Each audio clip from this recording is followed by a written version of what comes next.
So welcome back to Profit Perspectives Season 1, Episode 4. Today we're with Mr. Rahul Khanna, the co-founder and managing partner at Trifecta Capital. This is a specialized financing platform that has deployed over billions of rupees in India's most exciting economy businesses. He's also an alumni of the Cathedral and John Government School, which makes this especially exciting for us. Today we'll be covering his career journey, what VentureTech is and why it's important. And we'll gain a little bit of his advice for all the students who are looking into breaking into the financial and venture capital world.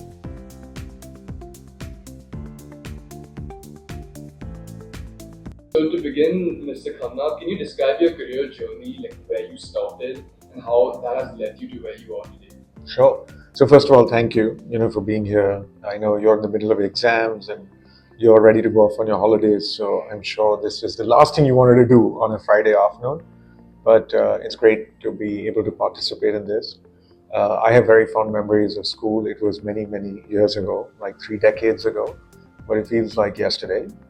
And so I'm happy to help as an alumni, whatever I can do to help, the current generation of Cathedralites sort of understand their career choices. I'm happy to provide. So my career arc, I guess, broadly falls into 3 decades. I got done with school in 1990. Went off to actually Xavier, studied economics in the early 90s. And then I ended up working for, at that time, one of India's first private telecom operators. It's called Hutchison Telecom, now known as Vodafone, but back then called MaxTouch. This is before all of you guys were born. And so had a great time. We sort of really had to pioneer the idea of thinking about telecom not as a utility, but as a consumer service. Because back then, you may or may not remember, but we had one telephone company and we had something called a rotary phone, which looked nothing like what our phones look like today. So we really launched with 2G networks back then, second generation mobile technology, and it was fascinating. So I spent a few years with Hutchison. At that time, we were part of a global team, and so I worked in Israel, Singapore, and Sri Lanka. And back in the 90s, that was quite a novel thing to do, to get out of the country and work in other markets. This is in a way, email era, so things were still going around on fax than anything else. Come 98, I moved to the US. I was at business school at Northwestern, went to Kellogg. It was a lot of fun. In a way, I was not ready for the Chicago winter at all. But I will say that it was a great school, great experience. While I was there, we were going through really the first wave of the dot-com boom. This is a good 25 years ago where, everything looked like it was going to be the next big thing for a while. And then reality caught up with Silicon Valley and there was a big correction in 2001.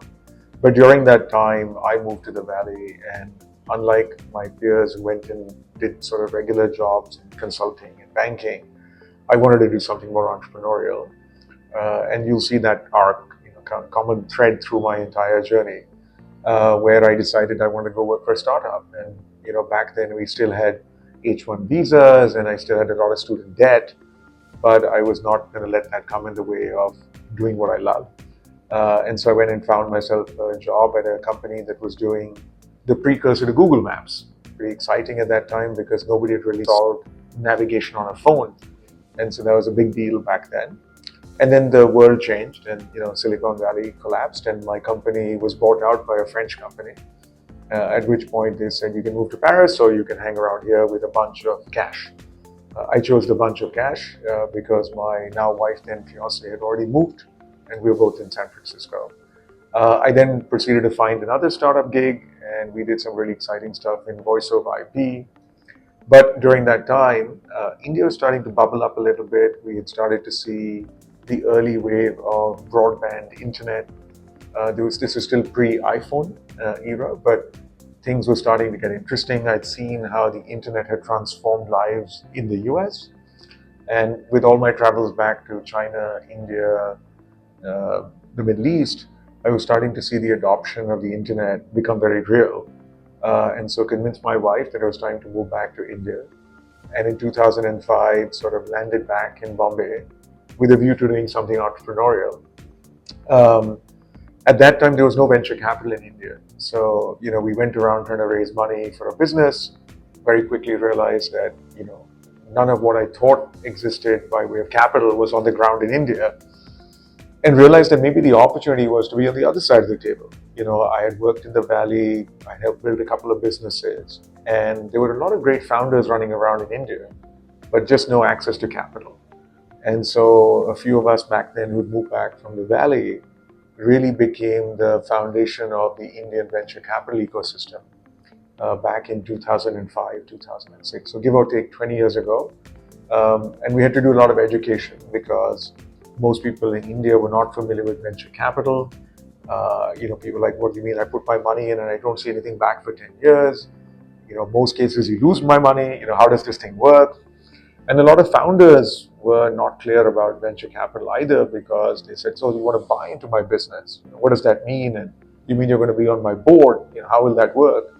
So there was a lot of heavy lifting back in the day. But I think the good news is, that the founders recognized that, they needed capital to scale, and that capital came at a cost, and that was giving up some ownership. And then in due course, they saw investors adding value to their companies by looking at ways to help them grow their business. And suffice it to say, now 20 years into it, the industry draws in anywhere between 10 and $15 billion a year of just venture capital. And on top of that, there's another 30 to 40 billion of private equity. And there's another 10, 15 billion of private credit. So then I spent 10 years doing venture capital as a part of 2 US VC funds. And then by 2015, I'd spent 10 years in operating roles, 10 years in investing roles. And I really felt that it was time to build something from scratch. 2024 Yeah. journey of how you Got started and how I convinced founders that they should let us. So as I was saying, we've been working with founders for some time, providing them equity to grow. And every time we put more equity and we take more ownership. And that was fine, when they were very early in their days. But as the businesses were maturing, they started to look at what they needed money for. And now if you're an e-commerce company, sometimes you're investing in a warehouse, then you're investing in inventory, then you're investing in some degree of logistics. Much of that, in a traditional business would be funded by debt as opposed to by equity. But because these companies were asset light, and oftentimes because they were growing very quickly, they were loss making. Banks in India and even banks in the US typically would not lend to loss-making companies. So banks would say, I need a 3-year track record of profitability, I need hard assets, I need a personal guarantee, and then maybe I'll start with giving a little bit of money. Or if you put 10 crores in my bank, I'll give you a line of 10 crores, which effectively meant you're locking up all your capital. Now, we were sitting, with these founders looking at their business and saying, what? The risks have really changed. When I was coming in very early into the company, I was taking pure equity risk, or what I would call concept risk. Now the concept is proven. There's a notion of unit economics, which is for every box I sell, I make a certain amount of money. And to the extent that I have enough profitability from that unit, I know that at scale, this company can make money. Quickly summarizing, so when a company needs to grow, it's capital, that capital can come in the form of debt. Equity, these founders understood that beyond a certain point, the risks of their business were different, therefore they should only fund their business with equity.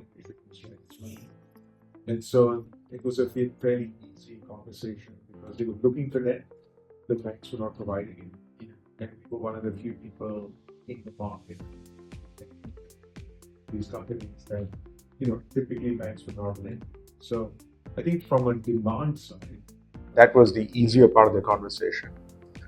From a supply side, which is really the availability of capital, what we found was that Indian investors were sort of looking at venture capital, trying to allocate capital to it, but were quite worried about the binary nature of venture capital returns, right? So they would hear about all these things where you put some money in and then it can go to zero. And that was not something that they were comfortable with traditionally. And so we said, look, venture debt has a much lower risk than venture capital investing because we typically are not the first money in. Usually when we provide debt to a company, it's 3-4 years old. We have some proof of life. And so we had to go out there and educate a lot of Indian institutions on what is the asset class called venture debt. And of course, at that time, we felt that if we can get more traditional, large Indian institutions on board, then many people will follow.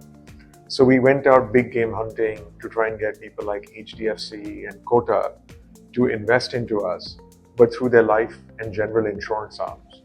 Because insurance companies, have large balances of money and they need to manufacture a certain rate of return. Globally, insurance companies invest a lot in what is called alternatives. But back then, 10, 15 years ago, they were not investing in alts, which includes venture capital, private equity, things like that. So for many of them, while they wanted to do it, they couldn't find a product that had the right risk-reward profile to sort of start their journey with alternative investing. And so venture debt became, for many of them, their baby step into alternative investing. And then, of course, since then, many of them have graduated to investing in venture capital and private equity. So we did play, I'd say, a fairly catalytic role in creating a new asset class, but then also educating a lot of institutional capital as to how to think about the world of alternatives more broadly. Yeah. I know you deal with a lot of young founders Yes. and entrepreneurs, and whether it's their overconfidence or their attachment to their product, or just the fact that they want to scale too fast before actually having a business model ready, what do you think is the most common mistake that all of them have? Yeah. So I think, look, we see, and I have seen, I guess, thousands of pitches in my life. And I think one of the things founders tend to do, again, it's the same challenge that investors had early on, which is they tend to fixate on the opportunity, but not necessarily why they are the right people to execute on that, right? And so a founder will tell me a great story, or she'll tell me a great story about the market and the product, but then they don't really talk about why they're the right person to execute on that, right? And I think to do that, one needs to have some unfair advantage, right? Either you have unfair knowledge in making, which is you're a great engineer, you can code, you have great vision on product, or you're a great salesperson, right? Because in the Valley, there are only two people that are needed in a startup: those that make stuff and those that sell stuff, right? So you have to be one of those two. Either you're making stuff or you're selling stuff. Because in a startup, the challenge is not just convincing me to give you money, but it's also convincing customers to buy from you, convincing employees to come work for you. All of that, right, is predicated on a great ability to sell, right? So I think what I would encourage, founders to do is, one, be intellectually honest about what they're really good at, and not to have imposter syndrome that I can do everything, right? Know what you don't know, because it's very important to know what to ask for help for. And then, of course, try and explain why you have some unfair advantage in executing on a particular opportunity. Because if you can see the opportunity, many other people can, right? And so most of this comes down to, do you have great execution capability versus just ideation? Those are some really good tips. Like, especially I really know a lot of my friends and a lot of individuals who want to go on this path, and I know they dream to get into private equity, venture debt, venture capital. So could you tell us like your honest advice to like a 17-year-old who's serious about this path? Yeah. Look, I'd say there are really three career paths for anyone, right? One is to be a salary man or salary woman, where you don't necessarily take a lot of risk. There are lots and lots of jobs out there where you can have a great career, one day be a CEO of a large company. And that tends to be a great career path for somebody who has limited risk appetite, because not everyone is cut out to be an entrepreneur. And I think we've also gone ahead and created this cult of personality around being an entrepreneur. It is a really, really challenging journey.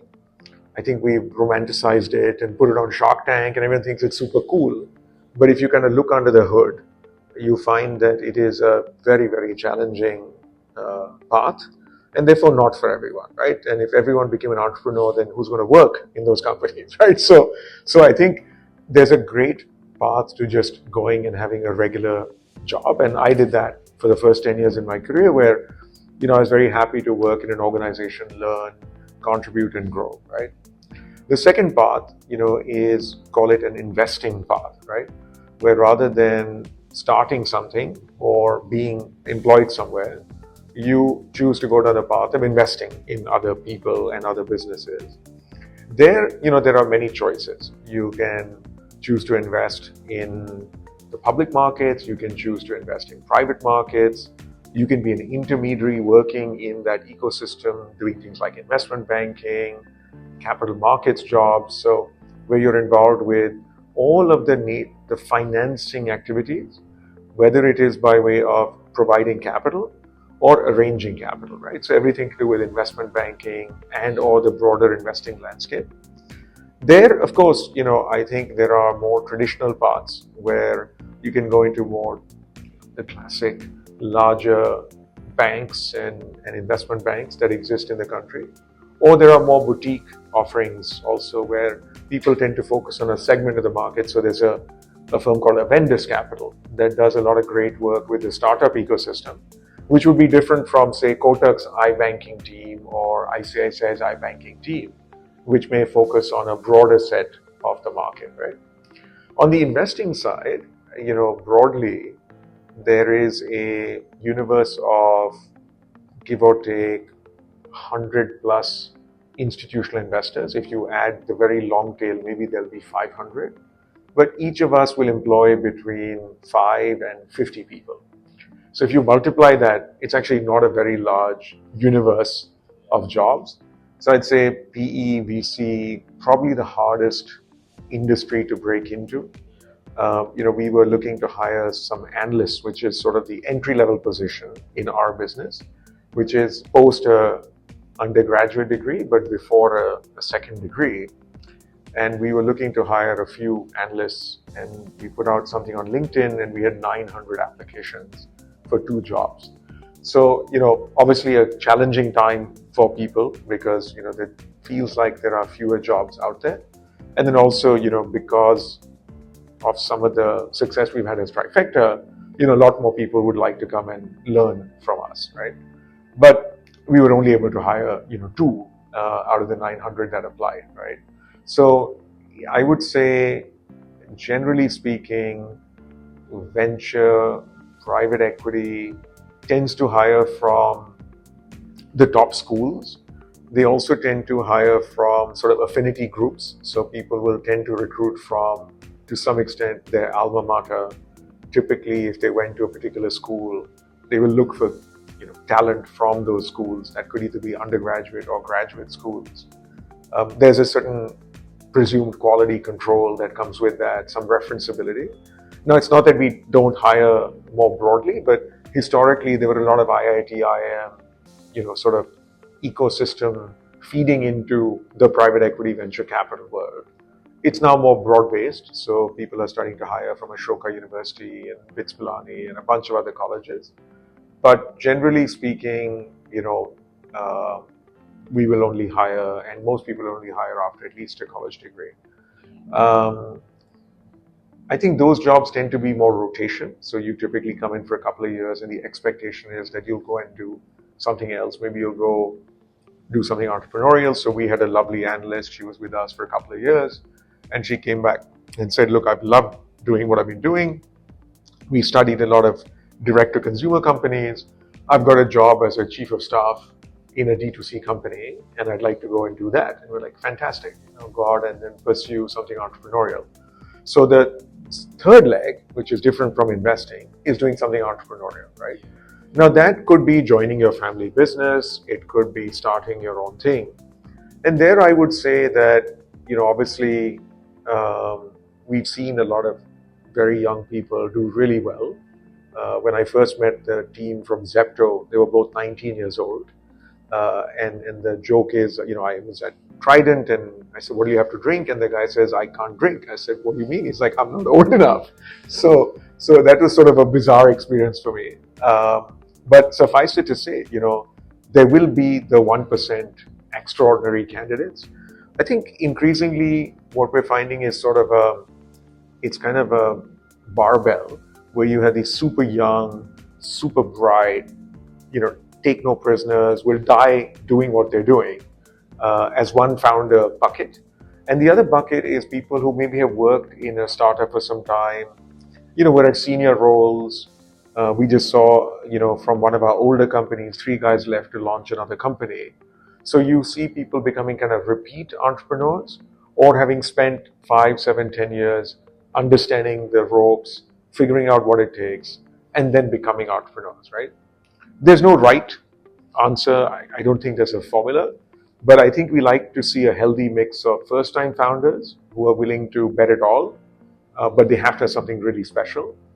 And people who would be called either repeat entrepreneur or serial entrepreneur, where they've learned, made some mistakes, maybe their business didn't work, but they're ready to go out and do it again, right? But so I'd say the 3 tracks are, be a salary person, be an investor, or be an operator or a founder. I totally agree.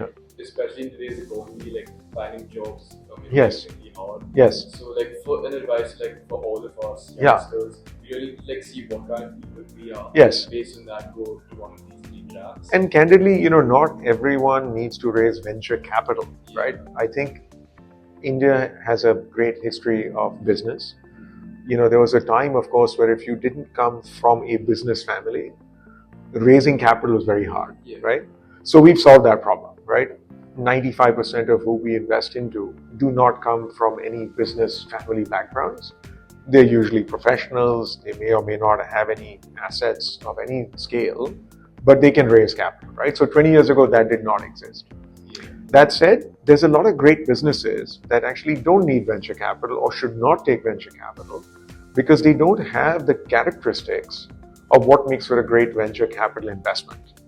Now, what makes for a great venture capital investment is businesses that typically have 3 attributes. 1, we like asset-light companies because asset-light companies don't need a lot of equity to grow. So you don't have to keep putting money in to grow the company.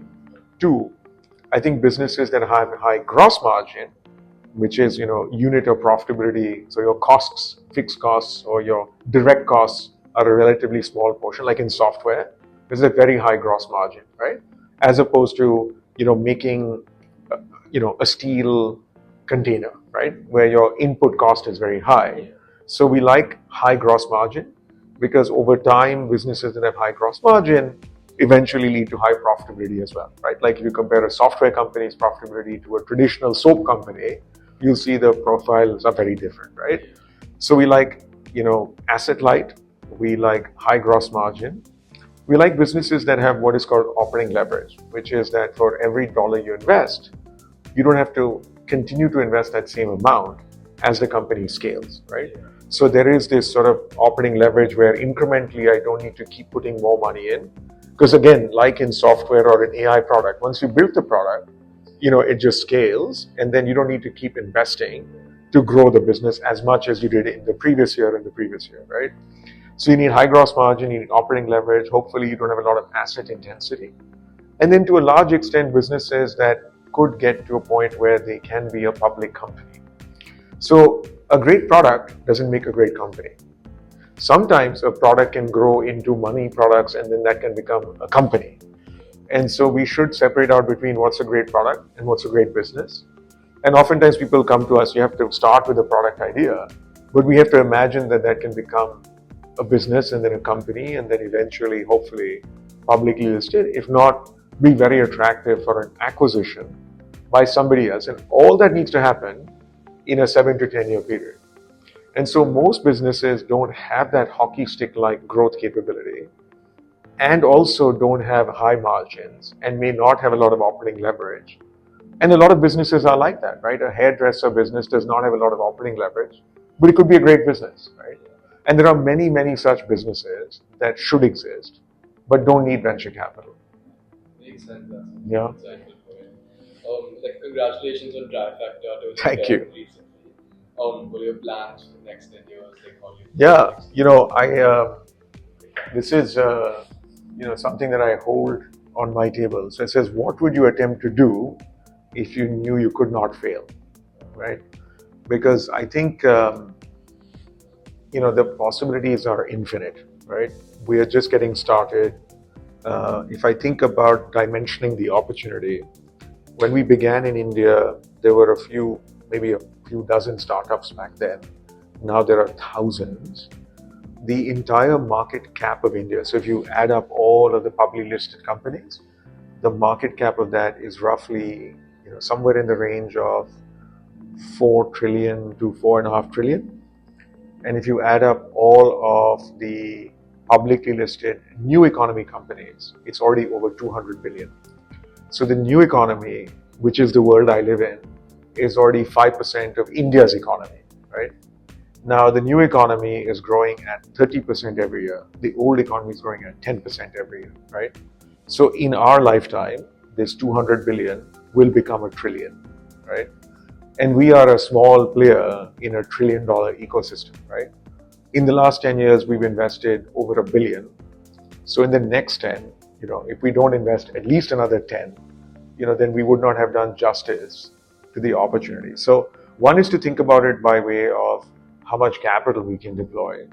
The other is to think about it in the same way that we did back then, which is what are all the products that the ecosystem needs. So after we did our venture debt fund, we added what's called a growth equity fund, where as our companies were getting more mature, they needed capital before going public. And so then we started to invest in them at a growth late stage. And then as these companies go public, they have different kinds of needs. So we might add a different product on the public side of the equation as well. We also manage the treasury. So, these companies have capital that they're sitting on because they raise equity every 2-3 years. And they don't always have the discipline to manage that money. And so we also built an entire financial solutions business that manages the treasury money of these startups. And so there we manage $500 million of treasury. Through these companies, we've invested another $5 billion of their money into fixed income products in India. So if you think about Trifecta today, it actually is a platform that straddles debt, equity, and advisory. At this point in time, we've just scratched the surface on products. And so now that we have the legs of the stool, the question is, how high can you go, right? And so I've always felt that, the pie is infinite. I think people approach oftentimes opportunity with saying, the pie is this big, how much can I keep of it, right? That's one way to live life. The other way to live life is that the pie is infinite. So the bigger you make it, the more everyone can have. So I think it's a difference in mindset. One is sort of an abundance mindset that make things bigger and bigger. And the other is a more of a scarcity mindset that the world is finite. And then you start squabbling over how much of the piece do I want to keep, right? So I'd say don't be afraid of failure. It is part of growing. The glass, is usually half full, not half empty. And I think I've always said, unless you actually jump, you won't know, how big your parachute is, right? So you've got to take that leap of faith and, really spend time understanding yourself, right? I think, of course, it's hard to assess one's risk appetite when you're young. It feels like everything is possible, and truly it is. But I think, we also carry a lot of our own natural instinct from how we've been brought up, the environment we've seen. Some people have been brought up in a more risk-taking environment, others have not. So I think it's important to really appreciate, where your head is at, where your heart is at. And then once you've decided, there's no plan B, right? Oftentimes people say, look, if this doesn't work, then I'll do that. I'm like, no, there is no if this doesn't work. Either it works or you die trying, right? There's no plan B. I love all these quotes, Mr. Khanna, like quite motivational for all of us out there. Sure. Hopefully not everyone decides to become an entrepreneur and then they're all kind of jumping off the cliff at the same time. Well, but yeah. There are a lot of us who aren't, like they don't have that motivation to bring people. I feel like that's quite important. There's one quote even I really like as well. He said that the only thing we have to fear is fear itself. Sure. Because I feel like fear is important. Keeps you alive sometimes. But it also is something that's an obstacle. Once you surpass that, you realize the world of opportunities out there. And this convo has been like really insightful, enriching. Just one last fun question. Sure. At the end, can you just share some of your best memories at Cathedral and just oh my what God. this means to you as an institution? I'm sure that Many of those can't go on camera, but yeah. I'd say, look, it was an amazing time. This was pre, phones and internet, and so we really had nothing much to do besides go to school. But I'd say, obviously everything to do with the house activities was a lot of fun. Yeah. I think the school really drilled us House spirit. into the house spirit, and so I think all of the inter-house activities were always a lot of fun. I can't say gymnastics was a lot of fun. It was more drudgery. I think you guys stopped boxing, but back in the day we used to have boxing, and that was a lot of fun because you'd begin early morning by doing rounds of oval Maidan, and you'd come back and then you'd get punched in the face, and so that was a lot of fun. I have fond memories of including things like rugby, where it was really messy, it was really wet, and it was really painful, but you got a lot out of that team spirit. And I think what all of us took out of Cathedral really was this great sense of community and family, because you're really with these people for most of your day, and then oftentimes into the night. So I'd say the house system, I'd say all the extracurricular activities that we did, I think, of course, the school continues to be, very great institution, and I think all of us owe the school a lot. And so hopefully we'll have ways to give back to the school that the school can provide us as well. But yeah, no, school was great, and look, I think there is something to be said about even the discipline. I think what Cathedral does is that the grind of school does equip you later on in life, if nothing else, to work hard. And I also think that it gives people, it forces you to build your own confidence, because I think you're really encouraged to speak in school, and so I think you'll always find kids from Cathedral, wherever they are, if nothing else, at least they can talk the talk, right? If nothing else, but no, it's good, and I'm glad you guys are doing this finance club. And Thanks so much, Mr. Khanna. my pleasure. Just a small look from Oh, that's very kind. It's very good. So Great. hope to see you all at Portfolio. Thank You guys better show up at Portfolio. Yeah. Bye everyone. Cheers. Thanks. Bye.